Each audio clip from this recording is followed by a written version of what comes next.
How are you? I'm greater than Accra. Good to see you. Thank you. We have been worried about this whole Bagre Dam spillage and its effect on the communities there, especially when we got to know that $12 million of our monies had been spent on just mobilization in respect of the construction of the Palugu multipurpose dam. But that project has not happened. First of all, you tell me, what ran through your mind when you heard that piece of news? Yes. Before we begin, let me say a very good morning to the Chief of Argo, Chief Jacob Mbakanzoni, right, and the good people of Argo. Yes, in April I was in the north, and we are staying around the very land in question, where the supposed dam is supposed to be constructed. We saw nothing, no blocks, no sand, nothing. So when we hear these issues of there's a dam being constructed, we just don't know what to say because we don't have the opportunity to speak. So I'm very grateful you are giving me this very great opportunity so our people can hear of us confirming that there's no dam in the Palugu area. When you heard the news, what ran through your mind? Yes, I would just say, I've been saying that our people, especially our uncles, our fathers who had the opportunity to serve, are not taking us for, they're not taking us serious. Right. That's what you think? Yes, they are not. They don't feel the pain that people feel. I wish one day you will have the opportunity to come to the Palugu Argo area, see for yourself the opportunities that are there, and see for yourself how people are dying every year through pain. Every single year? Because it's very painful, John. Let me understand the kind of pain that you are trying to explain to me. You used to farm in Arigu, right? And then what made you leave? Tell me. Yes. We were matured babies when that was in the early 90s. The first massive split that we had was in actually 94. Very massive. Right. That is the highest. So after 94, we saw the hardship. Our maize that were submerged had rotten. Oh. And then we had to harvest the rotten maize. That is the first and the last time I've ate black tozafi. Because the maize was rotten? Rotten, black. And we had no option than to harvest it, dry it up, take it to the grinding mill, and then... So you ate rotten food? Yes. Because the water from the spillage had damaged your crops? A lot. This was in early 90s? 94. Yes, there are a lot of hidden stories about this place. You see, let's begin from Boku to Bupe. Right. Let's look at the number of farmers on that very river bands that we farm, and we are looking at about 1 million farmers. You're looking at about more than 3 million acres of land every year being submerged. And the least you need to farm a 2-acre land is about 2,000 Ghana cedis. And every year you stand and watch. Maybe 1 month time for you to harvest your product. And you just watch it go into the drain every year since 94. Every single year? Every single year. So you had gone through this. Yeah. Of course, I know you have gone to some school because you speak very well.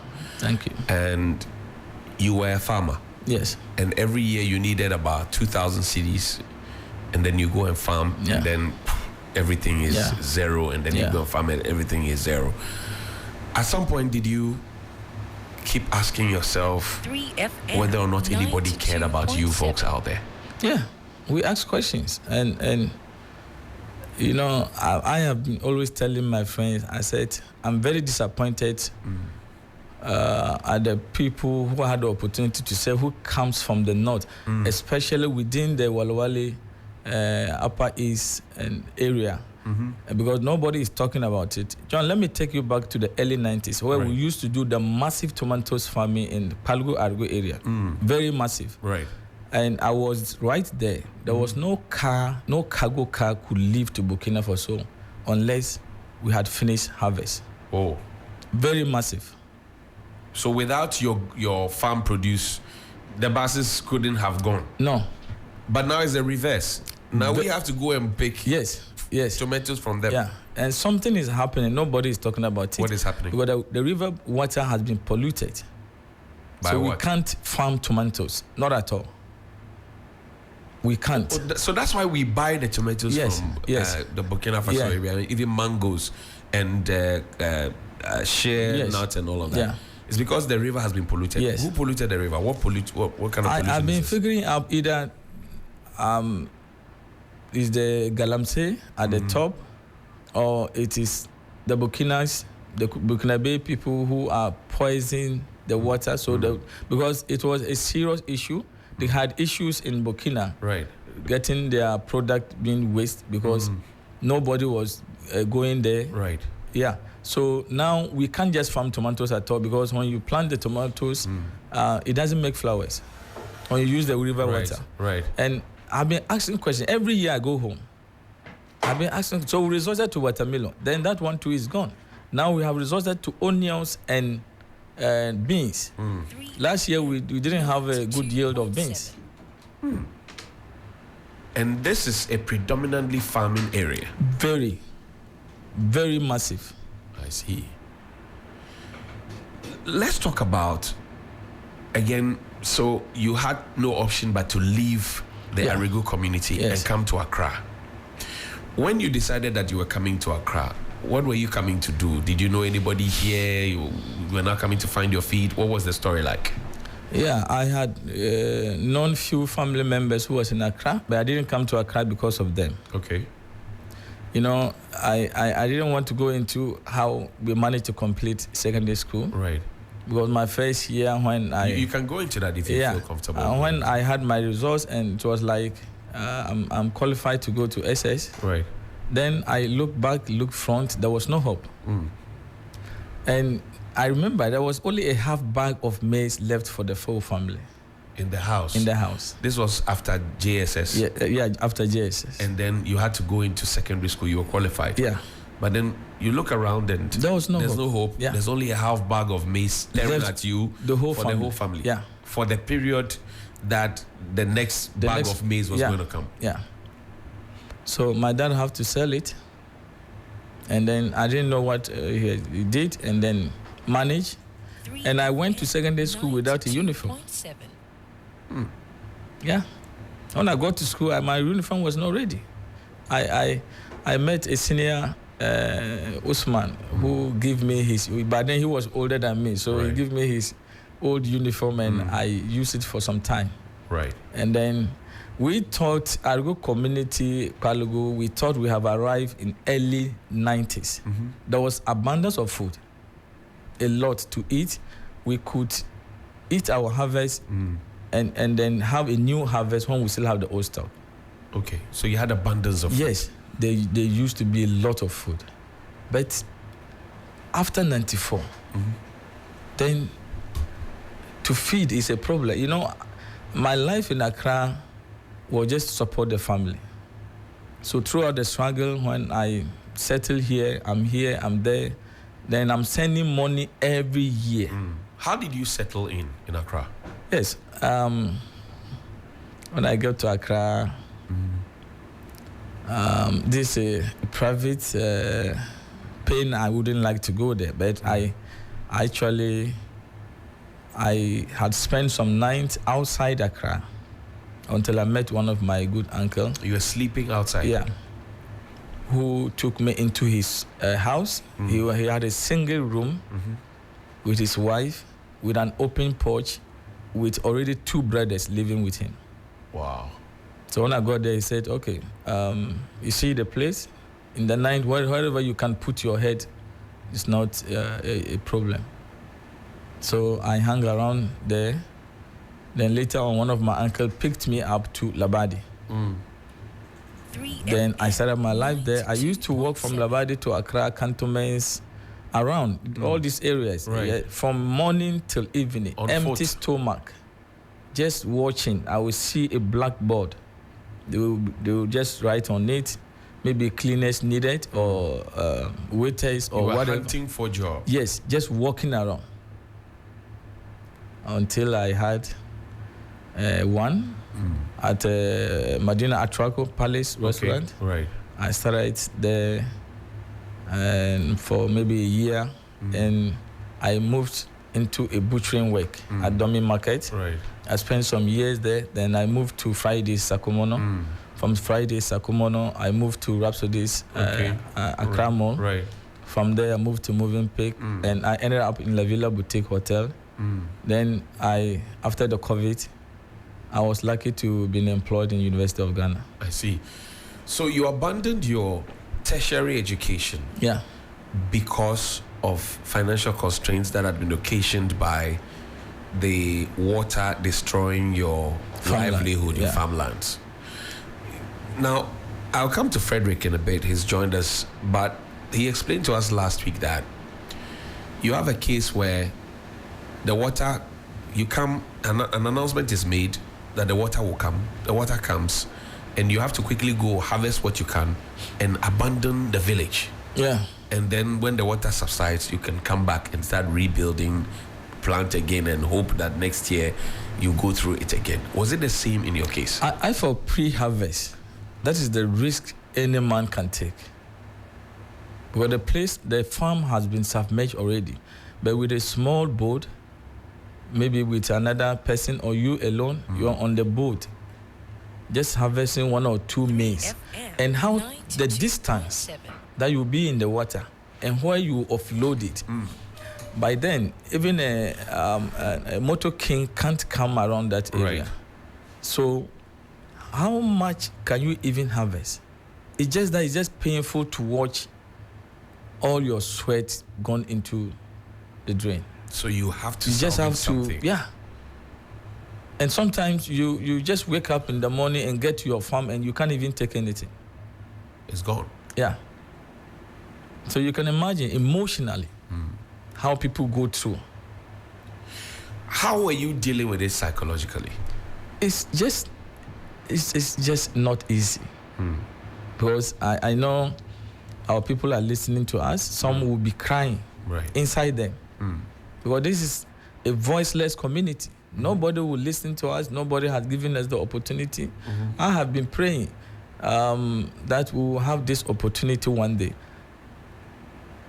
The dam, if they can't do the dam, they should just do a place where they can collect the water. A canal of a sort. Yeah.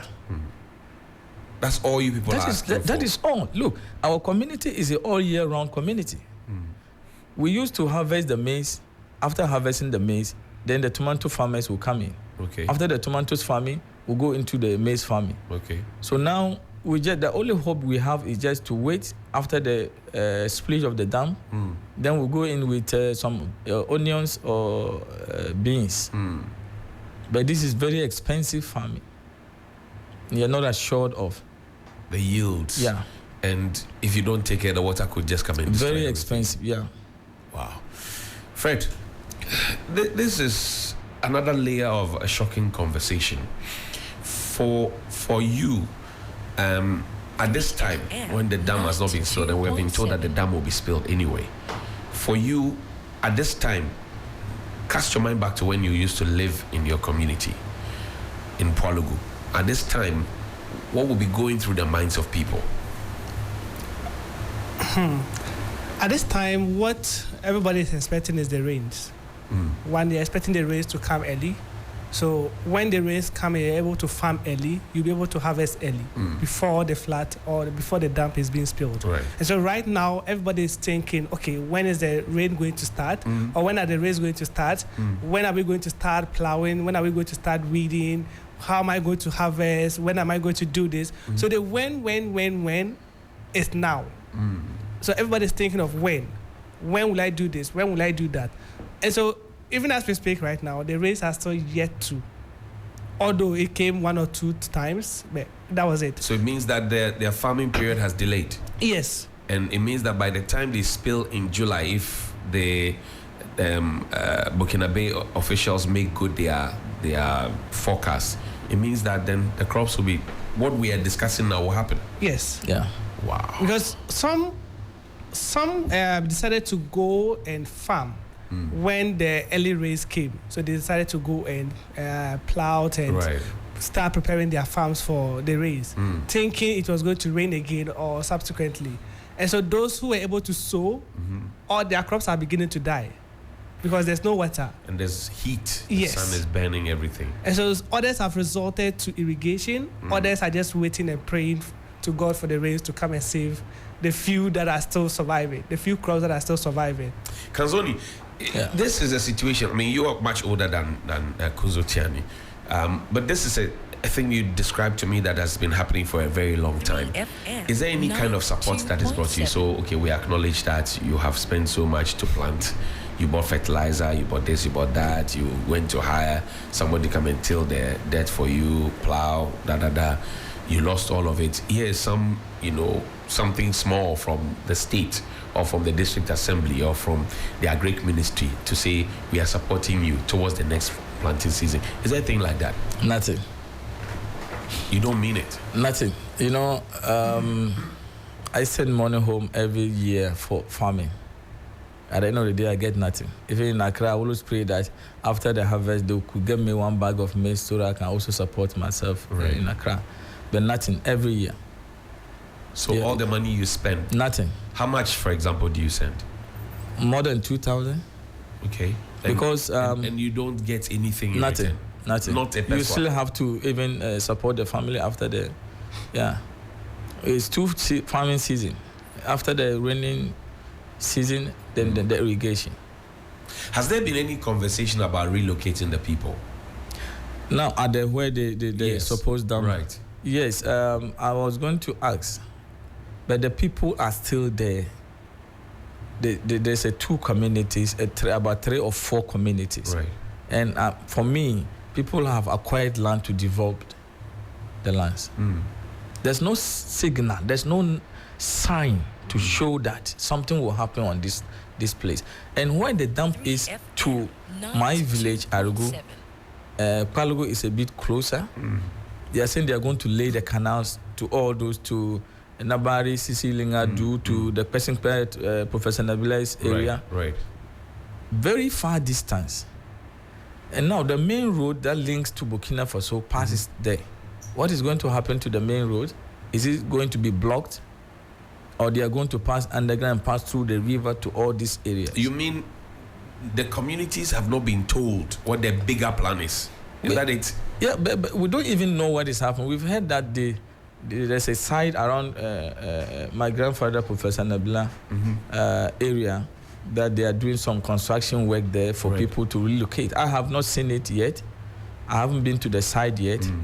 But there's no sign. Nothing. Do you get a sense that the people who have originated from that part of the country, who have come down south, have become very popular, have held positions and all of that, do you get a sense that they are committed to ending this sad narrative of the people who bet them and shaped them for them to come to Accra to become stars? No, not at all. Nobody is thinking of the poor and the weak. Nobody. Because since we became matured, government come, government go. Every year, its cost of a tractor per acre increases. And the poor farmer will have to. Maybe 4 acres. This year is around 300, 350 per acre. So you plow with the tractor, then you get people to go and show for you. You have to buy weedicide. Then you have to buy selection to finish up the farming. And you wait for the maize or your farm to be submerged every year. It's painful, eh? Yeah. Frederick, last week when we spoke with your father, he said he had been bitten once by a snake in the water in the process of this pre-harvesting and all of that. Thankfully, you have a degree. Kanzoni couldn't go on to get a degree, but cast your mind back to the sacrifice that was made for you. And last week you were near tears when you said that, well, you know, people who were much more brilliant than you who had to truncate their education because of the situation. There's this talk about educational trust, educational fund, Do you feel it up there? That educational fund, educational trust, we are supporting brilliant but needy people. Do you feel it up there? If actually there is that sort of support, then I don't think most of my friends who left school and even those who are about to also truncate their education would have truncated their education. It's being in the north or coming from the north, it's always more like you have to fight for everything. You have to fight for your own survival. You have to fight for your own education. You have to fight for your own future. Your parents will take you to school, but the financial support to push you throughout, if it's not there, then you will have to find ways and means to survive. That's why most of these people who complete SHS come down south to work, gather some small money, if possible, go to a nursing or training college, because, not that they want to, but because they feel like they will get some allowances whilst being in school. And so most of them are being forced to go into either nursing or teacher training because of allowances. That's the profession they want to. Them. Something to support themselves. Body and soul together. Right. And so if there's actually that kind of scholarship, then I don't think most of these people who are every day truncating their education will still be having it in this country. Kanzoni, the Palugu multipurpose dam, you have made a suggestion that, for example, if we can't do the dam, let's at least take a canal that can collect the water and then we can subsequently use it, you know, instead of allowing the water to destroy what we have. But the dam has become a political football tool as we speak now, whether you like it or not. It's become political. How do you feel about it? That people are suffering in real time, but it's become a political pull and push. I'm not a prophet of doom, therefore the dump is not going to happen. You say? The dump is not going to happen. Oh, why? I said this a few years back when I was at home and some politicians visited our house to meet with the people and the chief, and we first heard of this dump. I told my people, I said, this is not going to happen. And you were sure about it? I think this was Professor Tames and Mahaman's regime. And it's still not happening. The only policy I fell in love with was the one village, one dam. One dam, right. And that could have helped, because we don't need a very special dams for the farmers to have access to do irrigation. Most of these communities, we have already had some ponds, big ponds around where we do fishing. Right. Come and just do your feasibility studies, check the ones that are accessible, expand them so they can keep enough water for people to use them. Last 2 years, one farmer tried farming tomatoes with water from the ponds. Right. It yielded very well. Okay. But when you use the river water, it doesn't. And you still suspect that it has either been poisoned by our neighbors or that galamsey has affected. Mercury. And there's galamsey up there. Yes, a lot. Look, and okay. When we were kids, our river was very clean. We swim in it. Sometimes when we need cold water, we go down to drink. Very clean. You could see fishes even in the water when they come up a little bit. But now, the water is brown. And my fear, anytime I go home, I tell my brothers, my uncles, I say they should not be drinking the water. But, you know, do they have options? They don't have option because they farm there. And they find it difficult to get water from the house and carry it to the farm. But they drink this water, and I'm sure this water have killed a lot of people. Look, the last time I was with somebody in the riverside, then he fetched this water in a calabash and put it down. We're having a conversation. Then that was my first time my mind went into the water. When he took the water and drank, there was a lot of settlement. Then I said, but why do people drink this water? That guy he's my uncle. He's dead now. And you suspect that the water killed him? For me, I suspect that somebody can suspect anything else, Right. because. But you saw with your eyes Yes. the Yes. debris under the water. And you For thought me, that I have been telling them. Just last April, I was in the village. I was telling my people, don't drink water from the river. see, Kozotiani, you wanted to make an intervention when I Yes. asked about the water, the river, and all of that. Yes, I'm talking about the water. You see, Kwalugu is suffering with this perennial water challenge. And so most of the time, I have been the victim of going to the Kwalugu Dam to fetch water from there Right. for the household. And so you go to fetch, growing up, how it was, and growing to a specific age, you see that the water keeps changing. But you have no option. We've all drank from it. But you use it to bath, and you get some rashes, and you don't understand where the rashes is coming from. You think, Right. oh, probably you didn't bath well or something. But the problem is the water you use was not clean. But you don't have any other source or any other means to get water than to resort to that. If you meet somebody in officialdom today, the president comes on a campaign trail, John Mahama comes on a campaign trail, or any other big man comes there, and you were there, what would you ask them to do for your people? Yes, everybody in Northeast, Upper East, Upper West is actually wanting to see this dam being constructed. Our problems will be solved. You know, when I was a kid, one of my uncle planted plantain, Right. palm nut, water yam, Right. cocoa, Right. cocoa. Yeah, look, they did very well. It's the 94 water that came and destroyed all those trees. So The in our, 94 spillage. yeah. So in our area, we can plant anything. I suspect that even cocoa will do well in the area. And our land is not only good for maize. We have different type of land. We have very good land, vast lands for rice farming. So, but if we can't get the dam, what government don't have tractors for farmers? No, not at all. We should not be talking about UK, US. We should be looking at Burkina Faso. Right. The government is providing the farmers with weedicide for free, tractors for free. Right. So if people in the north can even get assistance by just giving them tractors, the rest we can take it from there. I see. We'll have to leave it here.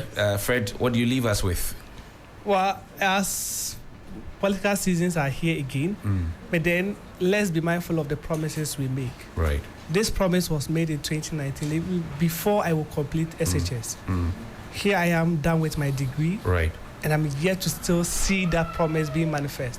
I would have been very happy that the vice president, who had come from the north and had lived there for some time, would have ensured that this project come to pass. But it's just sad to notice or to know that he is in office and this project has not been completed, and yet again he's running for office of the high office of presidency.